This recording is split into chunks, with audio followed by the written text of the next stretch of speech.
আজকের ভিডিওতে আমরা শেডিং ডিভাইস নিয়ে ক্যালকুলেট করব কীভাবে আর কি সূর্যের বিভিন্ন সময়ে সূর্যের যে গতিপথ আছে ওইটার উপর ডিপেন্ড করে কীভাবে আমরা বাড়িঘরে আর কি শেডিং ডিভাইস প্রোভাইড করি। ওইটা আজকে দেখানোর ট্রাই করব। প্রথমে ওই শেডিং ডিভাইসটা ম্যাটটা করার আগে আমরা কিছু অ্যাঙ্গেল নিয়ে প্রথমে একটা ধারণা নিয়ে নিই। যেমন ধরো প্রথমে একটা প্ল্যান চিন্তা করি। যেমন ধরো এটা একটা প্ল্যান আছে, এই প্ল্যানের মধ্যে একটা সমান্তরাল একটা প্ল্যান, তারপরে এভাবে অ্যাঙ্গেল আছে। ধরো এটা নর্থ, এটা সাউথ, এটা ইস্ট, এটা ওয়েস্ট। এখন এটাকে তুমি সেন্টার ধরলাম। সেন্টার ধরার পরে এখানে ধরো এখানে একটা সূর্য আছে, এই সূর্যের আলোটা ধরো এই সেন্টার মধ্যে এসে পড়ছে সূর্যের আলোটা। এখন যে এই সূর্যটা আছে এই সূর্যের একটা আমরা কী করবো প্রজেকশন ড্র করবো প্ল্যানের উপরে। যদি একটা প্রজেকশন ড্র করি তাহলে ধরো এই পয়েন্টটা আমার কী করলো প্ল্যানের মধ্যে ছেদ করলো। তারপরে এখান থেকে আমি কী করবো এই প্রজেকশনের একটা হরাইজন্টাল প্রজেকশন আমরা এখানে ড্র করবো। হরাইজন্টাল প্রজেকশনটা ড্র করার পরে এই হরাইজন্টাল প্রজেকশন আর যে সূর্যের যে লাইনটা ছিল এর মধ্যে যে কোণটা উৎপন্ন করতেছে সেটা হলো আমার কি ইনক্লাইনেশন অ্যাঙ্গেল। এটা কি আমার ইনক্লাইনেশন অ্যাঙ্গেল, এটা আমার ইনক্লাইনেশন অ্যাঙ্গেল। এখন এই যে নর্থ সাউথ যে লাইনটা আছে এই নর্থ সাউথ লাইনের সাথে এই হরাইজন্টাল প্রজেকশনটা যে কোণ উৎপন্ন করতেছে একে বলা হবে কি সোলার এজিমুথ অ্যাঙ্গেল। কি বলা হবে? সোলার এজিমুথ অ্যাঙ্গেল, সোলার এজিমুথ অ্যাঙ্গেল বলা হবে। এখন এই প্ল্যানের সাপেক্ষে যদি একটা নর্মাল ড্র করি, প্ল্যানের যদি একটা নর্মাল ড্র করি, সাপোজ ধরো এটা এভাবে গেল, এটা যাওয়ার পরে এইটার সাথে আমার যে সানের যে ডিরেকশনটা ছিল এটা যে একটা কোণ উৎপন্ন করতেছে এটা হলো কি আমার জেনিথ অ্যাঙ্গেল, জেটিএন, জেনিথ অ্যাঙ্গেল। এটা ছিল শুধুমাত্র প্ল্যানের ক্ষেত্রে অ্যাঙ্গেল। এখন ধরো একটা প্ল্যান আছে, এই প্ল্যানের মধ্যে কি আছে আবার একটা বস্তু এখানে আছে উপরে ইনক্লাইন্ড অবস্থায়। যদি এটা ড্র করি, ইনক্লাইন্ড অবস্থায় আছে একটা, এটা ধরো একটা প্ল্যান, এই প্ল্যানের মধ্যে কি আছে ইনক্লাইন্ড অবস্থায় আছে, ইস্ট ওয়েস্ট ইনক্লাইন্ড অবস্থা আছে। এই যে বস্তুটা আছে এটা কতটুকু ইনক্লাইন্ড অবস্থায় আছে এটাকে বলা হবে আমার কি টিল্ট অর স্লোপ অ্যাঙ্গেল। কতটুকু ইনক্লাইন্ড অবস্থায় আছে এটাকে বিটা দ্বারা প্রকাশ করা হয়। তারপরে এটার মধ্যে ধরো কি আমার সূর্যের রশ্মি এসে এই সেন্টারের মধ্যে পড়লো। এখন এটার আগের মতো আমি কি করবো এখানে একটা প্রজেকশন ড্র করবো এই বস্তুটা আছে এই বস্তুটার সারফেসের উপরে, রাইট? এটাও কিন্তু 90 ডিগ্রি। এখন কি করব, আমরা আগে কি করছিলাম প্ল্যানের সাপেক্ষে নর্মাল ড্র করছিলাম। এটা এবার কি করব, আমি যে সারফেসটা আছে এই সারফেসের সাপেক্ষে আমি কি করব একটা নর্মাল ড্র করব। নর্মাল ড্র করার পরে এই যে এখানে যে অ্যাঙ্গেলটা উৎপন্ন করছে এই নর্মালের সাথে এই যে সূর্যের রশ্মির যে লাইনটা আছে এটা যে কোনটা উৎপন্ন করতেছে এটা কি বলা হবে আমার angle of incidence. Angle of incidence, angle of incidence বলা হবে এই সারফেস যেটা আছে সারফেসের সাপেক্ষে যে নর্মাল ওইটা আর সূর্যের লাইনটাকে বলা হবে অ্যাঙ্গেল অফ ইনসিডেন্স। এটুকু ছিল আর কি অ্যাঙ্গেল রিলেটেড। এখন চলো আমরা শেডিং ডিভাইসের ক্যালকুলেশনের ম্যাথটা দেখি। শেডিং ডিভাইসের ম্যাথ করতে গেলে আমাদের কি লাগবে, প্রথমে লাগবে আমার সোলার এজিমুথ অ্যাঙ্গেল আর অ্যালটিটিউড কত, এই দুইটা ভ্যালু আমার বের করতে হবে। এই দুইটা ভ্যালু আমার সম্ভবত ডায়াগ্রাম থেকে বের করা লাগবে। এখন এই ডায়াগ্রাম থেকে বের করার আগে আমার দেখতে হবে যে এই সানপাথ যে ডায়াগ্রামটা আছে এটা কীভাবে আসলে রিড করে। আচ্ছা, যদি রিড করার ব্যাপারটা বলি, দেখো সার্কেলের বাইরের দিকে যে সংখ্যাগুলো আছে এগুলোকে বলা হবে সোলার এজিমুথ অ্যাঙ্গেল। এটা কি হবে সবসময় নর্থ থেকে স্টার্ট হবে, নর্থ পজিশনের মধ্যে 0। দেখো প্রতিটা যে দাগটা আছে প্রতিটা হলো 1 ডিগ্রি করে।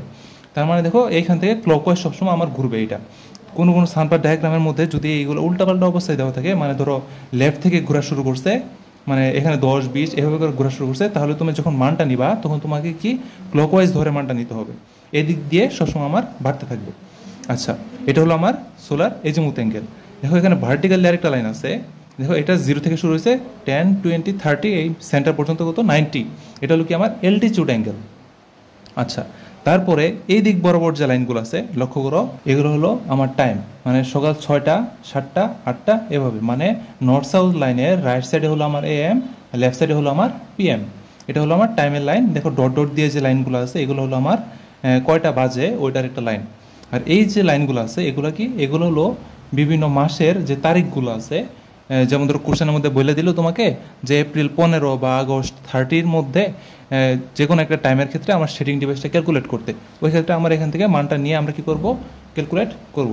আচ্ছা ফাইন, এখন চলো আমরা শেডিং ডিভাইসের ম্যাথটা করি। এখন ধরো কোশ্চেনের মধ্যে চাইলো যে মার্চ 21 বা সেপ্টেম্বর 23-র মধ্যে সকাল 9টায় তোমার শেডিং ডিভাইসটা ক্যালকুলেট করতে বলছে, ধরো কোশ্চেনের মধ্যে এটা বলে দেওয়া আছে। তাহলে দেখো কি মার্চ 21 বা সেপ্টেম্বর 23, এটা লাইন কোনটা আমার, এই যে এটা, এই লাইন কি বলছে, সকাল 9টায় বলছে, তার মানে 9 হলো এটা, এটার যে লাইনটা আছে, এটা আমার এই লাইনের মধ্যে কোন বিন্দুতে ছেদ করতেছে, এই পয়েন্টটা আমার ছেদ করতেছে, রাইট। এই পয়েন্টটা নিব, আর এটা আমরা কি একটা সেন্টার পয়েন্ট, এই দুইটা পয়েন্ট ধরে আমি একটা লাইন টানবো। একটা লাইন টানলে আমি যদি এক্সটেন্ড করে দেই, তাহলে দেখো এটা কি বাইরে আমার এই বিন্দুতে আমার ছেদ করছে, রাইট। এজিমুথ অ্যাঙ্গেলটা পাওয়ার জন্য আর কি আমরা এখানে দেখো কত আছে, 110 আছে, 11, 12, 13, 14, তার মানে মোটামুটি 114 ডিগ্রি আমার কি এজিমুথ অ্যাঙ্গেল আমরা কত পেলাম, 114 ডিগ্রি পেলাম। এখন আমার কি দরকার, একটা এলটিটিউড অ্যাঙ্গেলটা বের করা দরকার। এলটিটিউড অ্যাঙ্গেলটা আমরা কীভাবে বের করবো, আমরা কি পয়েন্টটা পাইছিলাম, এই পয়েন্টটা আমরা পাইছিলাম, রাইট। এই পয়েন্টটা দেখো আমার এই সার্কেল বরাবর এসে পড়ছে, এই যে এখানে সার্কেল আছে সার্কেলের মধ্যে পড়ছে। তাহলে এই পয়েন্ট বরাবর যদি এটা সার্কেলের মধ্যে না পড়ে, তাহলে তোমরা কি করবা, যে পয়েন্টটা পাইছো, সাপোজ ধরো এই পয়েন্টটা আমরা পাইতাম, বা যদি সকাল 8টার ক্ষেত্রে চিন্তা করতাম, তাহলে আমরা এই পয়েন্টটা পাইতাম। ওই ক্ষেত্রে কি করতাম, এখানে তুমি কাটা কম্পাসটা বসাইতা, এটা নিতা, নেওয়ার পরে তুমি এখানে কি করতে, একটা রাউন্ড দিতা। রাউন্ড দেওয়ার পরে এই যে লাইনটা যে আছে এলটিটিউডের লাইন, যে পয়েন্টটা ছেদ করতো তুমি ওই পয়েন্টটা তোমরা নিতা এলটিটিউড অ্যাঙ্গেল হিসেবে। যেহেতু আমার এই যে পয়েন্টটা নিচে, এই পয়েন্টটা আমার সরাসরি এই সার্কেলের মধ্যে আছে, আমরা সরাসরি এখান থেকে কি 40 ডিগ্রি পাই যেতেছে আমার কি এলটিটিউড অ্যাঙ্গেল।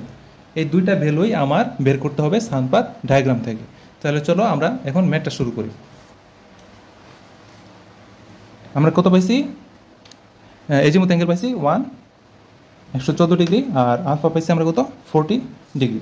এখন আমার কি করতে হবে, প্রথমে আমার ভার্টিক্যাল শ্যাডো অ্যাঙ্গেল বের করতে হবে। ভার্টিক্যাল শ্যাডো অ্যাঙ্গেল এপসাইলন, এটা আমরা কীভাবে বের করতে পারি, এটার ফর্মুলা হলো আমাদের tan epsilon is equal to tan gamma sec alpha, এটা হলো আমার ফর্মুলা। এখন আমরা এই দুইটা ভ্যালু আমরা এখান থেকে জানি, আমার এপসাইলন মানটা এখান থেকে বের করতে হবে। তাহলে চলো বের করি, tan epsilon tan gamma to 1/sec alpha. এখন যদি tan গামার মানটা এখানে বসাই, tan গামা কত 114 টু 1/sec 40 ডিগ্রি, এখানে মান আসে -71.17 ডিগ্রি। যদি মাইনাসটাকে বাদ দিই, তাহলে আমার ভার্টিক্যাল শ্যাডো অ্যাঙ্গেল কত আসতেছে 71.17 ডিগ্রি। এখন আমার এই অ্যাঙ্গেলটা নিয়ে কি করতে হবে, আমার শেডিং ডিভাইস ক্যালকুলেট করতে হবে। ধরো দরজার ক্ষেত্রে আমরা প্রথমে শেডিং ডিভাইসটা ক্যালকুলেট করলাম। দরজার ক্ষেত্রে কি হয়, উপর থেকে একটা ব্রিক ওয়াল আসে নিচে, তারপরে এখান থেকে একটা শেডিং ডিভাইস বের হয়। আর দরজা কত থাকে, আমার মোটামুটি 7 ফিটের মতো একটা দরজা থাকে, 7 ফিট, এটা হলো আমার প্লিন্থ লেভেল বা নিচের যে ফ্লোর ওইটা। এখন এটা থেকে আমার কত 7 ফিটের মতো থাকে, আর এটা দিয়ে আমার ক্যালকুলেট করতে হবে যে আমার শেডিং ডিভাইসটা কতটুকু যাবে, এটা ফিটে, ঠিক আছে। এখন যে আমরা অ্যাঙ্গেলটা বাইর করলাম vertical shadow angle, vertical shadow angle কোনটা, এই যে নিচের যে পয়েন্ট আছে এটা, আর এই যে আছে এই যে অ্যাঙ্গেলটা আছে, এটা কেন তৈরি করা হয়, এমন ধরো একটা সূর্য আছে, এটার বরাবর যে অ্যাঙ্গেলটা আছে এটা হলো আমার ভার্টিক্যাল শ্যাডো অ্যাঙ্গেল। এটার মান কত আছে, এখানে বের করছি আমরা 71.17 ডিগ্রি। এই অ্যাঙ্গেল যেটা, এই অ্যাঙ্গেল সেটাই। এখন দেখো আমরা কি এই অ্যাঙ্গেলটা জানি, এইটা জানি, আমরা এটা বের করতে পারবো সরাসরি। কীভাবে বের করতে পারবো, 10 দিয়ে, 10 71.17 ডিগ্রি ইজ ইকুয়াল টু কত 7/x, তাহলে x is equal to 2.387 feet. তার মানে আমার যেখানে উপর দরজার উপর যে শেডো দেওয়া দরকার আমার সান প্রোটেকশনের জন্য, সেটা কত হবে, আমার 2.387 ফিট আমার এক্সটেন্ড করতে হবে। তাহলে কি আমার যে সূর্যটা যে আছে ওই সকাল 9টার সময়, ওই সকাল 9টার সূর্যকে আমার কি প্রোটেক্ট করতে পারবে এই শেডো দিয়ে। আচ্ছা, এখন ধরো আমরা কি করলাম, শেডোর ক্ষেত্রে আমরা যদি কনক্রিটের একটা দেই, মানে শেড দেই, ওইটার ক্ষেত্রে আমরা ক্যালকুলেট করলাম। এখন ধরো আমি কনক্রিটের শেড ইউজ না করে আমরা কি করবো, একটা লোভার ইউজ করবো।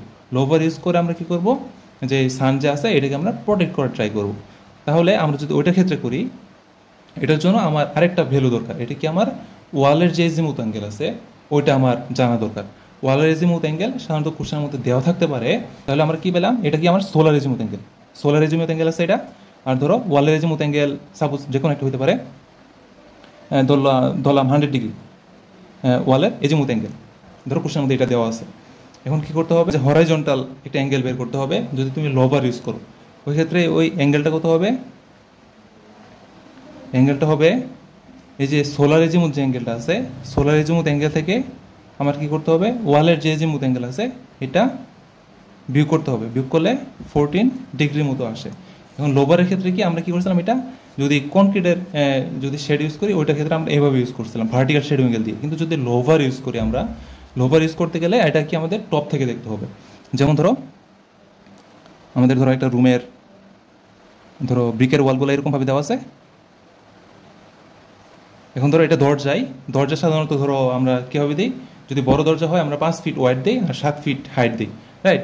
এটা ধরে নিলাম একটা 5 ফিট ওয়াইডই আছে, ঠিক আছে, 5 ফিট ওয়াইড আছে। এখন আমরা কী করলাম, আমরা এই শেডটাকে কী করলাম, কনক্রিট না দিয়ে আমরা কী করব, লোভার দিয়ে করব।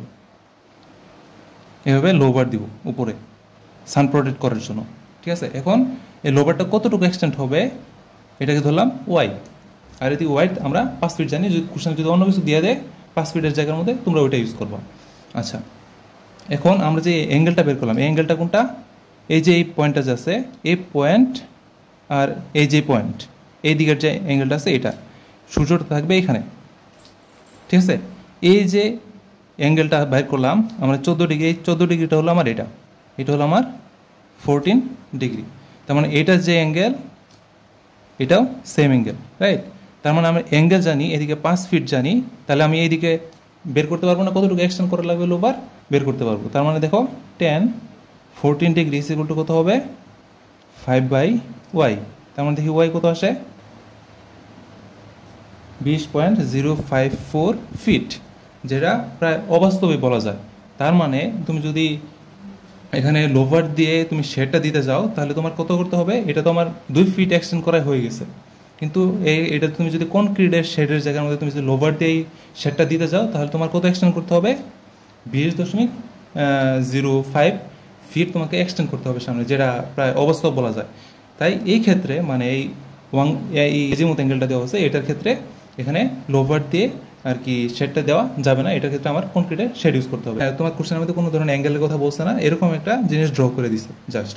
এখন এটা দেখে তোমার কি বুঝতে হবে যে আসলে শেডিং ডিভাইসটা আমার তোমার কীভাবে ক্যালকুলেট করতে হবে। এটা কি, ধরো এটা হলো আমার, আমি একটা জাস্ট অ্যাপ্রক্সিমেট আমি ধরে নিয়েছি এভাবেই, যে সকাল 7টা থেকে আমি 1টা পর্যন্ত টাইম নিয়েছি। কোশ্চেনের মধ্যে অন্য কিছু থাকতে পারে অ্যাকচুয়ালটা, আর এর নিচের দিকে আমি মাসগুলো দিছি। আচ্ছা, এখন এটার মধ্যে এটা কি হলো, এটা কি মানে তোমার দেখো আমি মার্চ থেকে শুরু করছি, এদিক থেকে থাকতে পারতো, মার্চ থেকে শুরু করছি। মার্চের মধ্যে দেখো আমার শেডিং ডিভাইসটা কত সময় থেকে কত সময়ের মধ্যে দরকার, আসলে কতটুকু দরকার।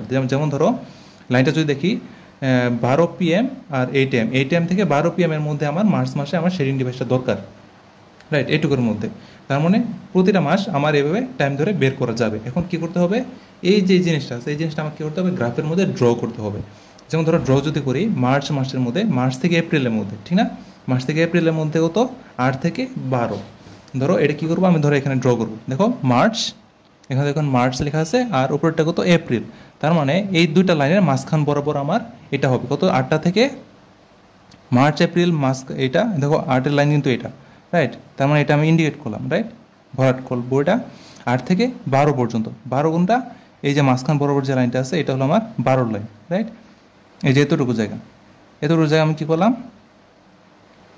ভরাট করলাম। তার মানে এই মার্চ এপ্রিল মাসের মধ্যে আমার এতটুকু জায়গার মধ্যে আমার শেড তৈরি করা লাগবে। আচ্ছা, ফাইন। তারপরে আমরা যদি পরেরটা দেখি, পরেরটা দেখে কত, মার্চ এপ্রিল শেষ,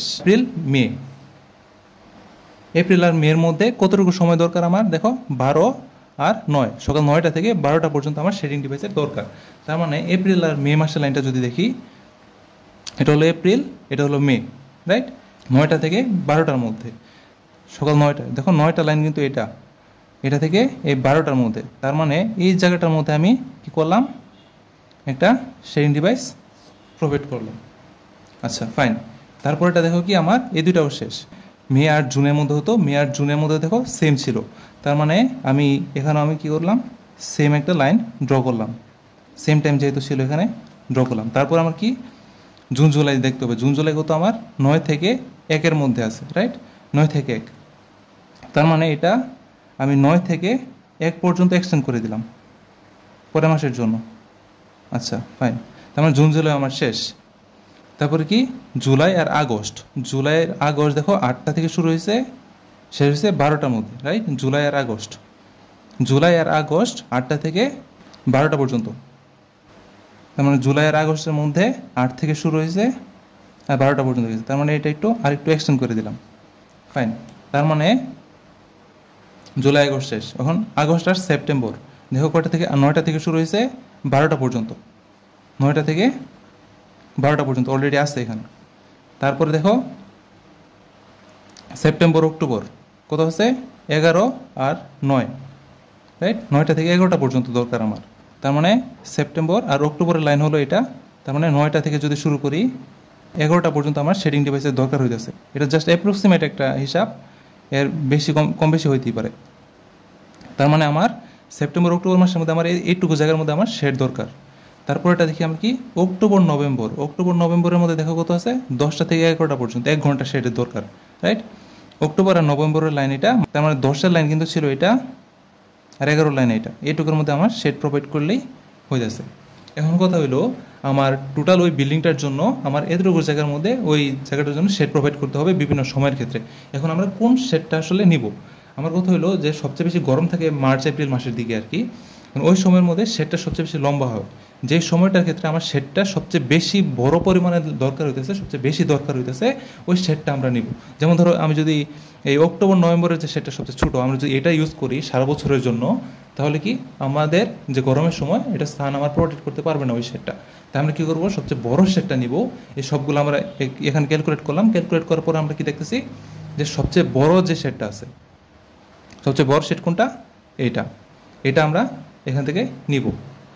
এখন আমরা কী করলাম, এখানে শেডটা বের করলাম। এখন যদি আবার কোশ্চেনের মধ্যে বলে তোমাকে যে বিভিন্ন সময়ের মধ্যে ওই টাইমের ক্ষেত্রে আমার শেডিং ডিভাইসটা কত, ধরো আমি এটা ফিক্সড করে নিচ্ছি, রাইট, আর বাকি সব বাদ, আমি এটা ফিক্সড করে নিচ্ছি আর বাকি যা আছে সব কিছু আমরা বাদ দিয়ে দিলাম। এখন যদি তোমার বলে যে বিভিন্ন সময়ের মধ্যে শেডিং ডিভাইসের আমার হিসাব কত, তাহলে তুমি এখান থেকে যে পয়েন্টের ক্ষেত্রে ওই বের হবে, তুমি ওই পয়েন্ট সোজাসুজি লাইন টানবা, লাইন টানার পরে যে এজিমুথ অ্যাঙ্গেল পাবা ওইটা নিয়ে ক্যালকুলেট করবো, ওইটা থেকে আবার অ্যালটিটিউড বের করে যেটা পাবা ওটা নিয়ে আবার কী করবা, ক্যালকুলেট করবা। এভাবে মেইনলি আর কি রিয়ালভাবে আর কি তুমি যে হাতে কলমে করো এভাবে শেডিং ডিভাইসটা ক্যালকুলেট করা হয়, অথবা আমার কি সফটওয়্যার দিয়ে শেডিং ডিভাইসটা ক্যালকুলেট করতে হয়। আশা করি বুঝতে পারছো। Thank you.